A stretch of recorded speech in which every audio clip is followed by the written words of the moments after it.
Welcome back to Amplify, the podcast corollary to EBMedicine's emergency medicine practice. I'm Jeff Nussbaum, and I'm back with my co-host Nachi Gupta for the regularly scheduled monthly dose of evidence-based medicine. This month, we're tackling an incredibly important topic, assessing abdominal pain in adults, a rational, cost-effective, and evidence-based strategy. This incredibly important topic was chosen to mark the 20th anniversary of emergency medicine practice, and it's actually a revision of the first ever issue of emergency medicine practice back in 1999. And now we're bringing it back to you with updated evidence and recommendation. Thanks Robert Williford and Dr. Colucciello for getting this all started 2 decades ago. Wow, 20 years. That's an amazing accomplishment considering emergency medicine as a specialty hadn't even been around all that long at the time. And as Dr. Jagoda writes in his intro, evidence-based education was still finding its footing. As a tribute to the man who started it all, EBMedicine again turned to Dr. Colucciello, who's no longer wearing his editor-in-chief hat, but instead is a professor at the University of North Carolina School of Medicine, to update his original article with the latest evidence. Before we dive into the meat and potatoes of this month's issue, let me also recognize Drs. Taylor and Shaukat of Emory and Coney Island University Hospital, respectively, for their efforts in peer-reviewing this huge topic. For a few different reasons, this month is going to be a little bit different.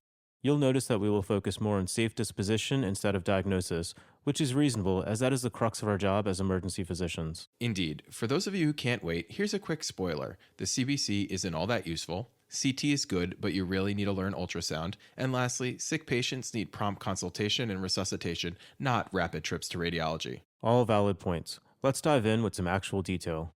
Abdominal pain is one of the most frequent complaints in U.S. emergency departments, representing 8% of all adult ED visits, with admission rates for all patients with abdominal pain ranging between 18 to 42% and reaching as high as 60% for the elderly. And with respect to the elderly, statistically speaking, 20% presenting with abdominal pain will undergo surgery and 5% will die. Often, the etiology of abdominal pain is never determined. This happens up to 40% of the time by the end of the ED visit. I feel like that needs to be restated for emphasis. Nearly half of patients who present to the ED with abdominal pain will have no determined etiology for their pain. Clearly, that doesn't mean you're a bad ED physician, it's just the way it goes. It's definitely still a win, though, to be told you aren't having an intra-abdominal catastrophe at the end of your visit. Moving on to pathophysiology, visceral pain results from distension or inflammation of the hollow organs, or from ischemia from any internal organ, while the more localized somatic pain is typically from irritation to the adjacent peritoneum. And don't forget about referred pain. Due to the movement of organs and stretching of nerve pathways during fetal development, pain may be referred to distant sites like diaphragmatic irritation presenting as shoulder pain. Let's talk differential diagnosis. The differential for abdominal pain is tremendously broad and includes both intra-abdominal and extra-abdominal pathologies. Check out Table 2 for a very thorough list. Table 1 is also worth reviewing while you're on page 3, as it lists a few common dangerous mimics that often lead to misdiagnosis on initial presentation. To highlight a few, a AAA can masquerade as renal colic, diverticulitis, or a lumbar strain. An ectopic pregnancy may present similarly to PID, a UTI, or a corpus luteum cyst. And lastly, mesenteric ischemia may present shockingly similarly to gastroenteritis, constipation, ileus, or an SBO. Though misdiagnosis is certainly possible at any age, you must be particularly cautious with the elderly. Abdominal pain in the elderly is complicated by a number of factors. They often have no fever, no leukocytosis, or no localized tenderness despite surgical disease. Surgical problems progress more rapidly. And lastly, there are risks for vascular catastrophes, which don't typically afflict the younger population. Dr. Colucciello closes this section on the elderly with a really thought-provoking point. We routinely admit 75-year-olds with chest pain and benign exams, yet we readily discharge a 75-year-old with abdominal pain and a benign exam, even though the morbidity and mortality of abdominal pain in this group exceeds that of the chest pain group. That's an interesting perspective, but we still have to think about this in the context of what an admission would offer in either of these cases. Most of the testing for abdominal pain can be done in the ED, with CT being the workhorse. This point certainly merits more thought, though. Most clinicians have a low threshold to scan their elderly patients with abdominal pain, and the data behind this practice is quite compelling. In one study, CT altered the admission decision in 26%, need for surgery in 12%, the need for antibiotics in 21%, and changed the suspected diagnosis in 45%. And that latter figure, 45% change in suspected diagnosis, that was also confirmed in another study in which CT revealed a clinically unsuspected diagnosis in 43% of the elderly. And it's also worth mentioning that even though CT may be the go-to tool Biliary tract disease, which we know is best visualized on ultrasound, is actually the most common cause of abdominal pain, especially sudden onset abdominal pain in the elderly. The next higher risk group to discuss are patients with HIV. While antiretroviral therapy has certainly decreased the burden of opportunistic infections, don't forget to keep a broader differential in this group, including bacterial enterocolitis, drug-induced pancreatitis, or even AIDS-related cholangiopathy. Definitely make sure to check and see if the patient has a recent CD4 count to give you a sense of their disease and what they may be at risk for. At less than 200, Cryptosporidium, Isospora, Cyclospora, and Microsporidium all make their way into the differential, in addition to the standard players. And for more information on HIV and its management, check out the February 2016 issue of Emergency Medicine Practice, which covered this and more in depth. The next high risk population we're going to discuss are women of childbearing age. Step 1 is always the same: diagnose pregnancy. Always get a pregnancy test for women between menarche and menopause. And the pregnancy test is important not only for diagnosing an intrauterine pregnancy, but it's also a reminder that we need to consider and rule out an ectopic. Along similar lines, you also need to consider torsion, especially in your young pregnant population, as 20% of cases of ovarian torsion occur during pregnancy. Unfortunately, you can't rely on the physical exam alone in this age group, as the pelvic exam may be misleading.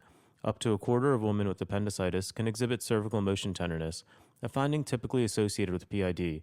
Sadly, errors are common, and 1/3 of women of childbearing age, who ultimately were found to have appendicitis, were initially misdiagnosed. To help reduce your risk in the pregnant population, consider imaging, particularly with radiation reduction strategies, including using ultrasound and MRI, which is gaining favor in the diagnosis of appendicitis in pregnancy. Diagnosis of appendicitis in a pregnant patient, ultrasound versus MRI. Sounds familiar. Didn't we just talk about this in episode 24 back in January? We sure did. Take another listen if that didn't ring a bell. That was focused on first trimester only, but while we're talking about appendicitis in pregnancy, keep in mind that during the second half of pregnancy, the appendix has moved out of the right lower quadrant and is more likely to be found in the right upper quadrant. Ah, yes, the classic right upper quadrant appendix. As if our jobs weren't hard enough, now anatomy is changing. Anyway, the last high risk group we're going to discuss here are those patients with prior abdominal surgery. Make sure to always examine the patient's exposed skin to look for scars. Adhesions are the leading cause of small bowel obstructions in the industrialized world, followed by malignancy, IBS, and internal or external hernias. Also, keep a high index of suspicion for patients who have undergone bariatric surgery.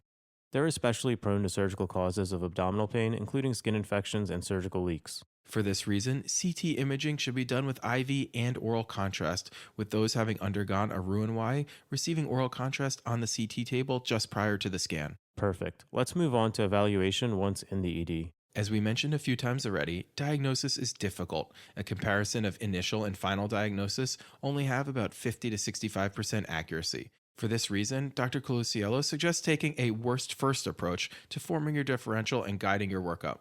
And as a brief aside before we continue, missed appendicitis is one of the 3 most common causes of emergency medicine malpractice lawsuits, with MI and fractures being the other 2. That being said, you as a clinician have either missed appendicitis or likely will in the future. In a study of cases of misdiagnosed appendicitis brought to litigation, several themes recurred. For example, patients with misdiagnosed disease had less right lower quadrant pain and tenderness, as well as diminished anorexia, nausea, and vomiting. Well, that's scary. I know I've already missed a case of appendicitis, but luckily he returned thanks to good return precautions, which we'll touch on in a few minutes. Also, note that in addition to imaging and the physical exam, the history is often key to uncovering the cause of abdominal pain. Not to harp on litigation, but in malpractice cases brought up for failure to diagnose abdominal conditions, deficiencies in data gathering and charting were often to blame, rather than misinterpretation of data.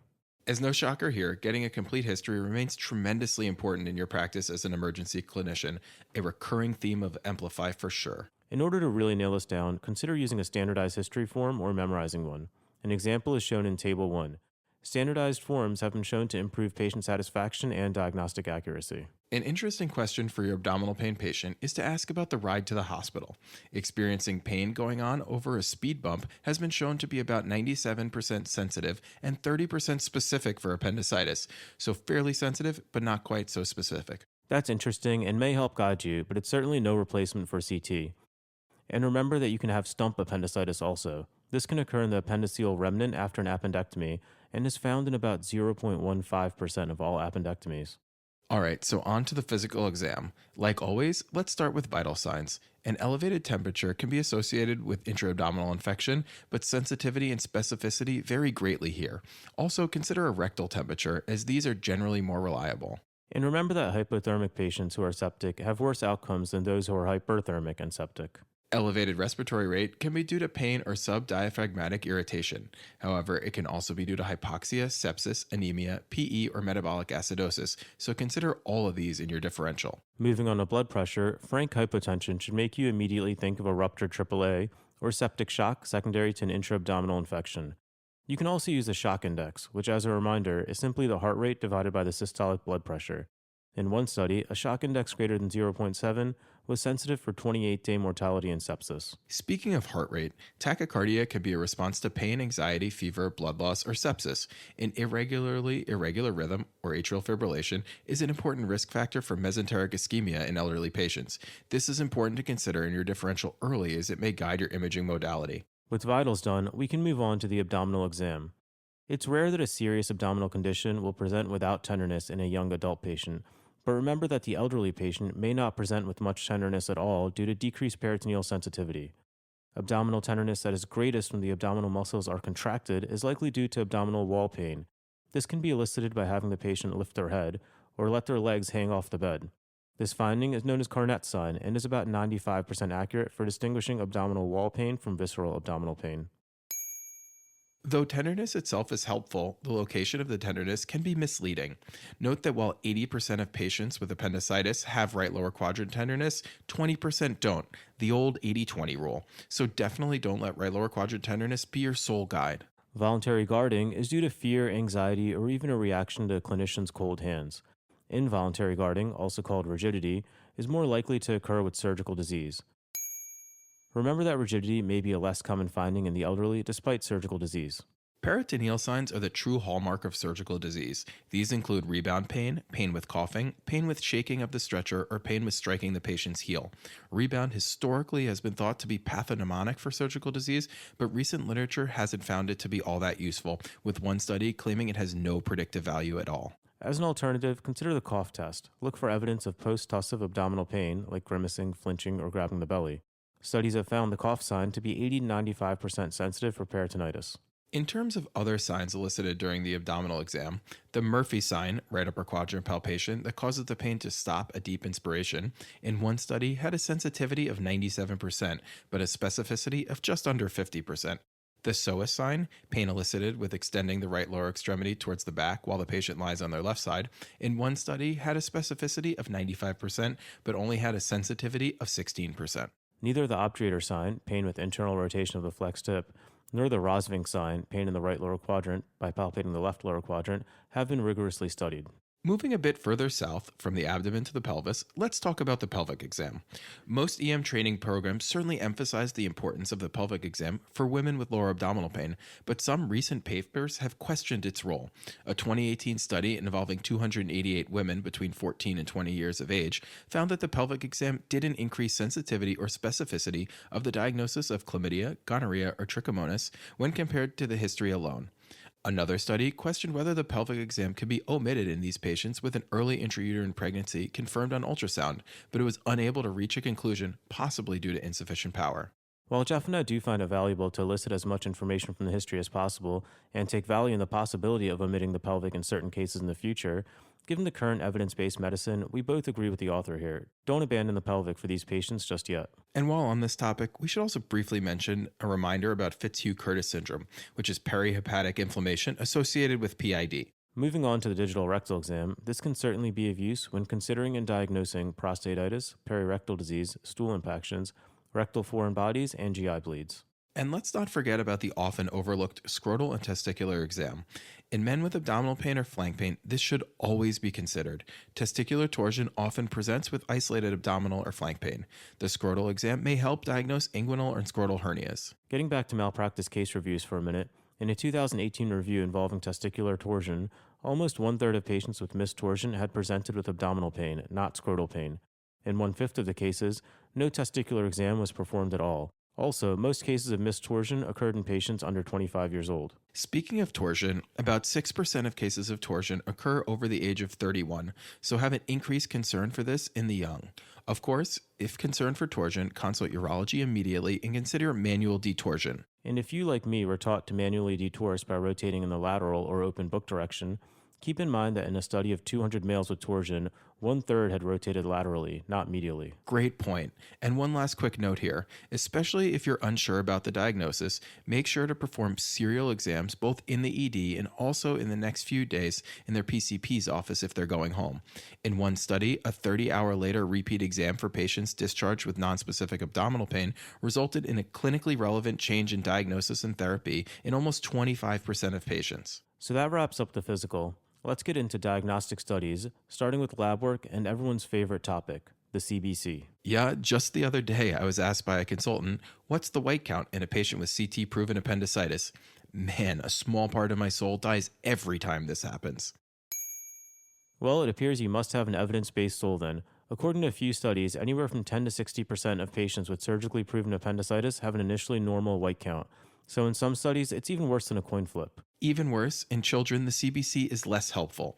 In children, an elevated white blood cell count detects a mere 53% of severe abdominal pathology, so again, not that useful. That being said, at the other end of the spectrum, in the elderly, an elevated white count may imply serious disease. So let's make this perfectly clear. A normal white blood cell count should not be reassuring, but an elevated white blood cell count, especially in the elderly, should be very concerning. The CRP is up next. Though not used frequently, it's still worth mentioning as there's a host of data on it in the setting of abdominal pain.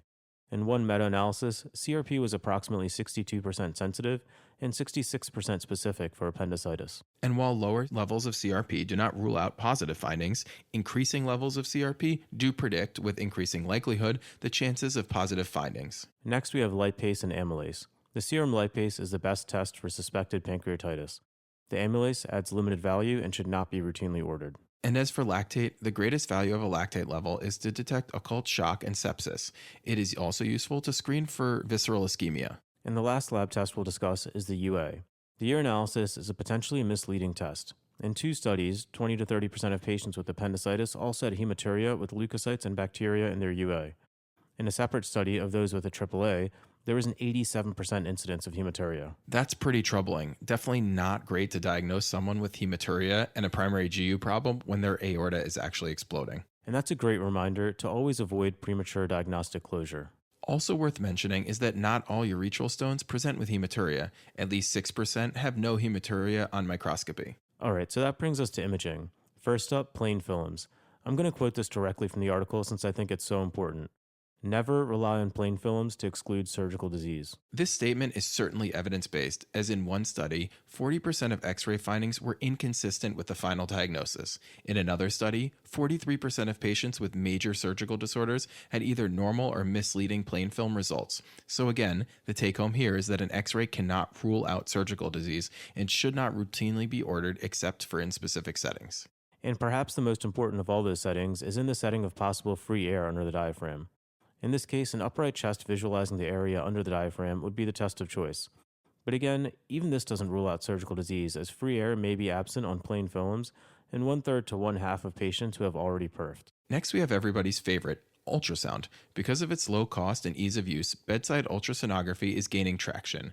And we've cited this and other similar studies in other issues, but this is a skill that emergency medicine physicians must have in this day and age, and it's a skill that we can learn quickly. Ultrasound can visualize most solid organs, but it's best suited for the right upper quadrant and the pelvis. In the right upper quadrant, we're looking for wall thickening, pericholecystic fluid, ductal dilatation, and sonographic Murphy's sign. In the pelvis, there's a role for both transabdominal and transvaginal ultrasound to rule out ectopic pregnancy and potentially rule in intrauterine pregnancy. I know the thought of performing your own transvaginal ultrasound may sound crazy to some, but we both trained in places where ED transvaginal ultrasound was the norm, and it certainly wasn't that hard to learn. The good old days of residency. I'm certainly grateful for the ultrasound tech where I am now, though. Next up, we have CT. CT scans are ordered in just under 30% of patients with abdominal pain. It's worth noting that while many use to scan with triple contrast, oral, IV, and rectal contrast, recent literature has shown that IV contrast alone is adequate for the diagnosis of most surgical conditions, including appendicitis. If you're still working in a shop that scans for right lower quadrant pain with oral or rectal contrast, definitely check out the 2018 American College of Radiology appropriateness criteria that states that IV contrast is generally appropriate for assessing the right lower quadrant. And while we're on the topic of contrast, let's dive a bit deeper into the perhaps myth that contrast leads to contrast induced nephropathy. This is another really important topic. Current data shows that being ill enough to be admitted to the hospital is a risk factor for acute kidney injury, and that IV contrast for CT does not add to that risk. In 2015, the American College of Radiology noted in their manual on contrast media that the concern for development of contrast-induced nephropathy is not an absolute contraindication for using IV contrast.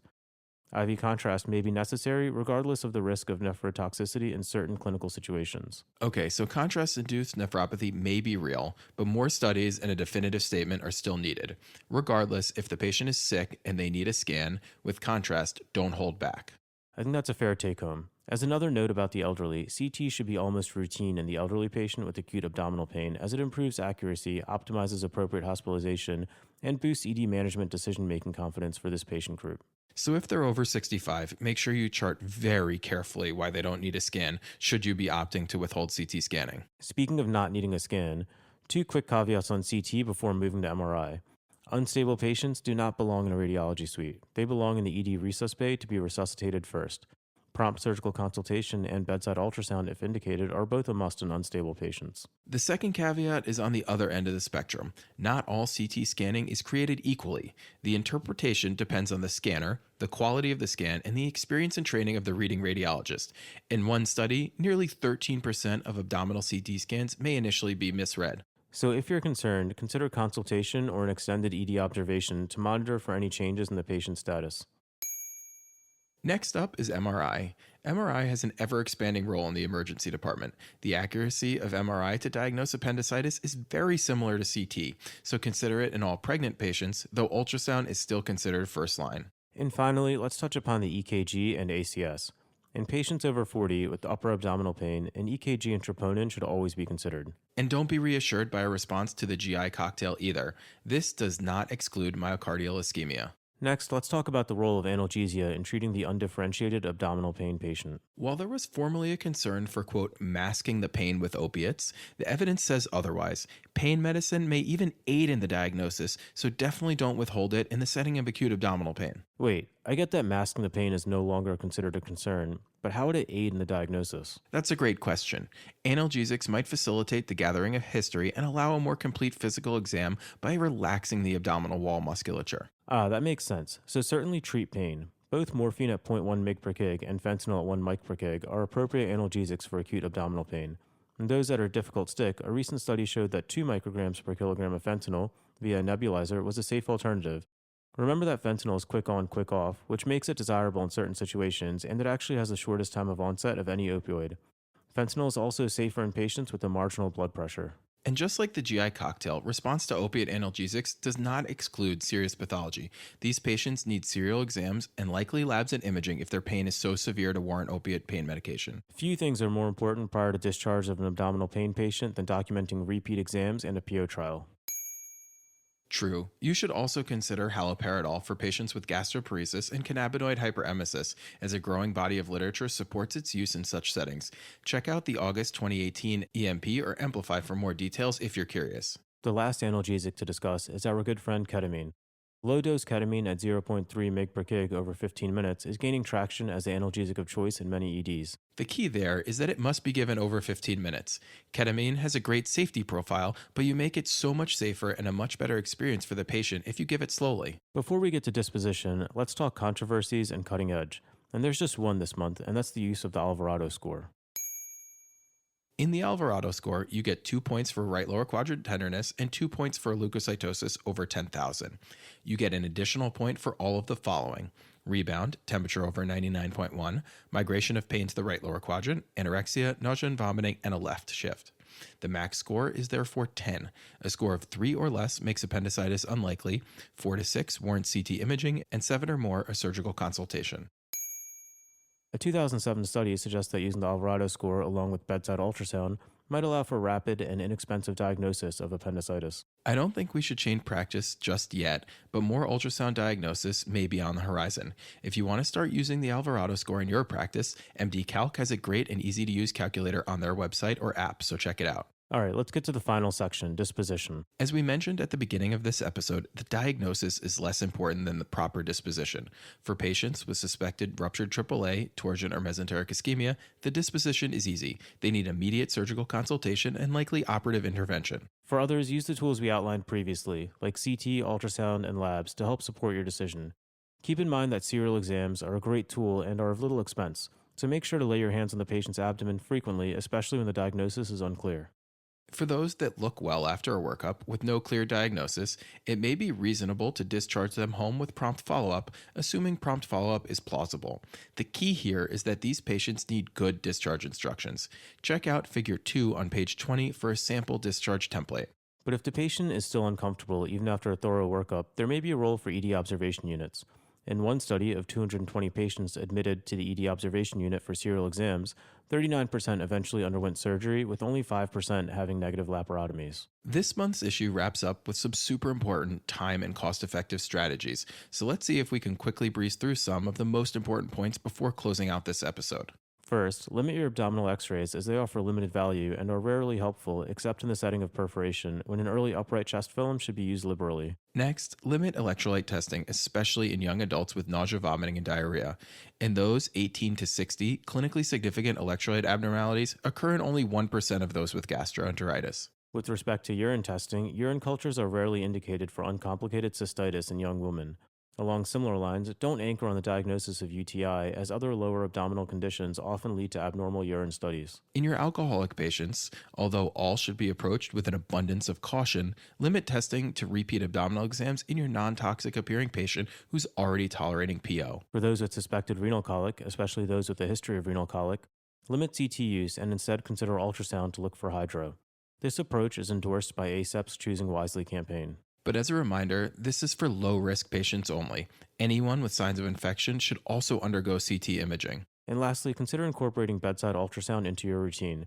The bedside ultrasound is fast and accurate and compares similarly to radiology, especially in the context of detecting acute cholecystitis. Alright, so that wraps up the new material for this episode. Let's close out with some key points and clinical pearls. The peritoneum becomes less sensitive with aging, and peritonitis can be a late or absent finding in the elderly. Be wary of early diagnostic closure and misdiagnosis with a mimic of a more severe and dangerous intra-abdominal pathology. The elderly, immunocompromised, women of childbearing age, and patients with prior abdominal surgeries are all at higher risk for misdiagnosis.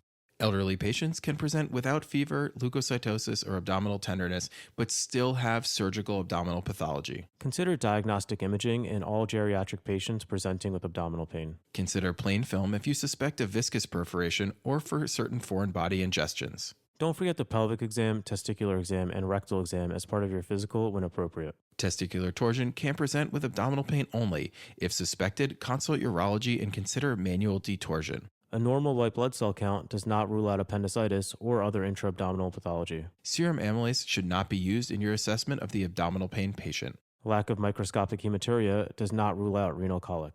CT of the abdomen with IV contrast alone is enough for most surgical conditions, including appendicitis. Oral and rectal contrast does not need to be routinely administered. The 2018 American College of Radiology appropriateness criteria discuss concern for delay in diagnosis associated with oral contrast use and an increased rate of perforation. There is recent literature to support that IV contrast does not cause nephropathy. The ACR 2015 Manual on Contrast Media states that concern for contrast-induced nephropathy is not an absolute contraindication, and IV contrast may be necessary in many situations. Ultrasound can be used to evaluate the aorta, gallbladder, kidneys, appendix, bowels, spleen, pancreas, uterus, and ovaries. Consider bedside ultrasound and emergency surgical consultation for all unstable patients with abdominal pain. For stable pregnant patients with concern for appendicitis, start with an ultrasound. If inconclusive, order an MRI. Epigastric pain in the elderly patient should raise concern for ACS. An EKG and troponin should also be considered. For analgesia in patients with gastroparesis or cannabinoid hyperemesis syndrome, haloperidol is considered first line. Low-dose ketamine at 0.3 milligrams per kilogram given over 15 minutes may be a better choice than opiate analgesia for those with abdominal pain. So that wraps up episode 29. As always, additional materials are available on our website for emergency medicine practice subscribers. If you're not a subscriber, consider joining today. You can find out more at ebmedicine.net/subscribe. Subscribers get in-depth articles on hundreds of emergency medicine topics, concise summaries of the articles, calculators and risk scores, and CME credit. You'll also get enhanced access to the podcast, including any images and tables we mentioned. PAs and NPs, make sure to use the code APP4 at checkout to save 50%. And last reminder here, the Clinical Decision Making in Emergency Medicine Conference is just around the corner and spots are quickly filling up.